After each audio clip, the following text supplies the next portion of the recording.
In 1980, Pink Floyd did the impossible. They turned a rock concert into a living, breathing architectural nightmare. Giant puppets, a 40-foot wall full of bricks, and the sound so perfect, so layered that it seemed to defy the laws of live physics. I was struck by the thought that there was a huge wall that you couldn't see between me and the audience, and they thought I was mad.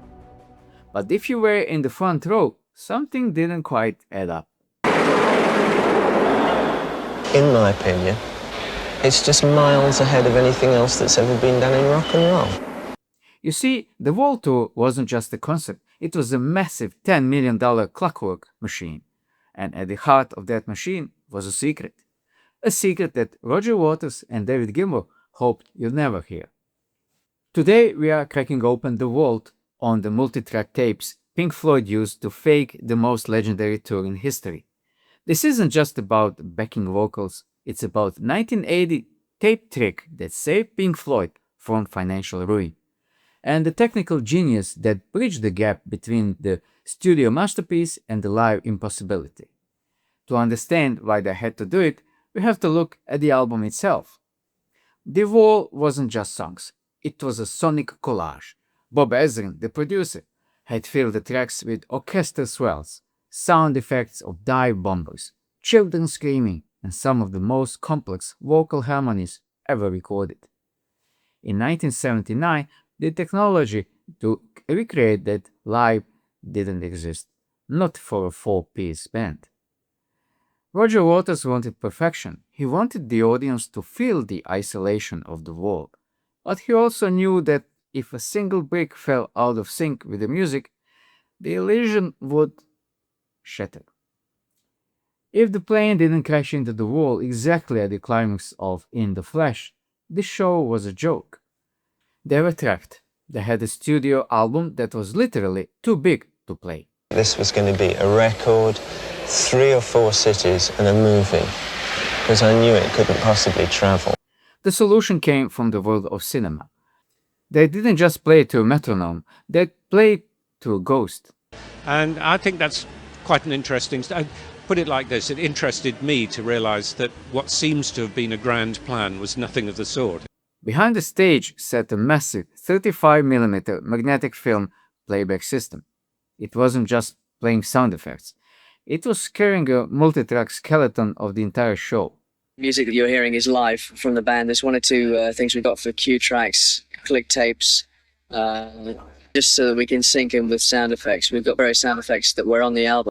On track 1, the click, this was a relentless mechanical pulse fed into the band's headphones. The people who know what they're doing and get on with it. In the Wall, it was a little more technical, and there was an awful lot of synchronization going on. If Nick Mason drifted by even a millisecond, the entire visual show, the projectors, the puppets, everything would be ruined. But tracks 2 through 8, that's where things get controversial. They didn't just have sound effects, they had the orchestral parts from the studio. Those projectors are driving one of our 8-track machines over there, which has a full orchestra tape sound on it. If we have any problems at all with the projectors, then it affects the sound as well. They had the massive vocal layers for songs like The Show Must Go On. In some cases, even the lead guitars were reinforced. Critics called it faking. Pink Floyd called it architecture.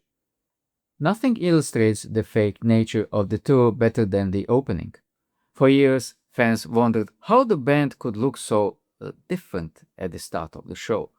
It turns out the people on stage during the first song weren't Pink Floyd at all. It was a surrogate band wearing masks of the real members' faces, while the real Pink Floyd sat in the dark. The surrogate band mimed through, you guessed it, the secret tapes. It was the ultimate meta-commentary of the falseness of rock stardom. They were literally faking being themselves while the audience cheered for a recording.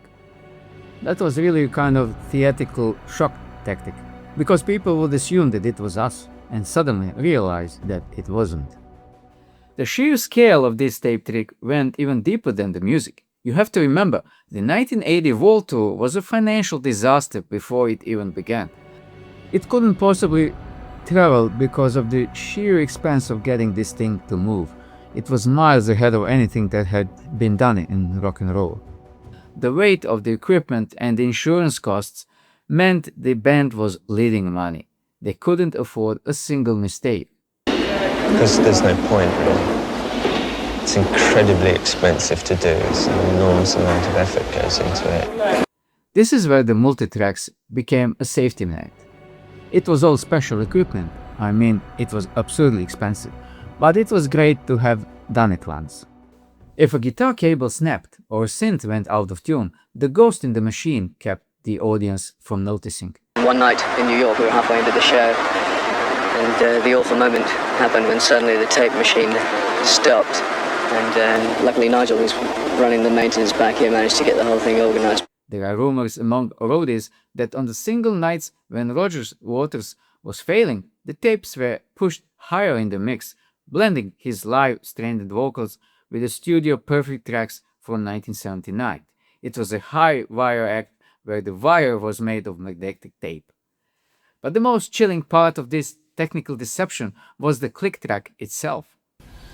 I had the whole show written out on a huge long piece of paper that was hanging back there somewhere with all the notes for what had to happen next all the way through. For a band like Pink Floyd, who had spent the 70s famously drifting through psychedelic jams, being chained to a mechanical pulse, was a form of artistic imprisonment. Nick Mason has since described the experience as utterly exhausting. Imagine playing some of the most emotional music of your career while a robotic thump, thump, thump screams in your ear for 2 hours, reminding you that if you move too fast, you'll ruin a $10 million spectacle. The lie wasn't just for the audience, it was a gauge for the band as well. They had built a wall between themselves and the music, sacrificing the liveness of rock and roll for the clinical precision of a film set. Between the audience sitting on the other side of the wall as such, and the band playing over the wall. There's definitely an interface there. In this instance, it's a wall. By the time the final brick was laid and the wall came crashing down, the band wasn't just performing the story of isolation. They were living it, trapped behind the literal and sonic barrier of their own making. I did not just want to walk out of this great thing I've been working on. I just decided I'd go out and play my best. Was this the moment Pink Floyd stopped being a band and starting being a brand? Today, every major pop star uses backing tracks. It's the industry standard. But in 1980, this was unheard of. Pink Floyd were the pioneers of the live hybrid performance. I think it was artificial, but I think possibly there was the side that wanted to do inflatables and films as well as music, and those who just wanted to do music. They realized that the audience didn't want a jam session. They wanted the concept. And if that meant using secret tapes to ensure the wall fell perfectly when the drums hit that final beat, then so be it. They risked everything, including their reputation as real musicians, to create a perfect lie. The wall show will be the touchstone against which all future rock spectacles must be measured. And in the end, that lie became the most iconic tour in the history of music. But was it worth it? Or did the reliance on tapes kill the soul of the band?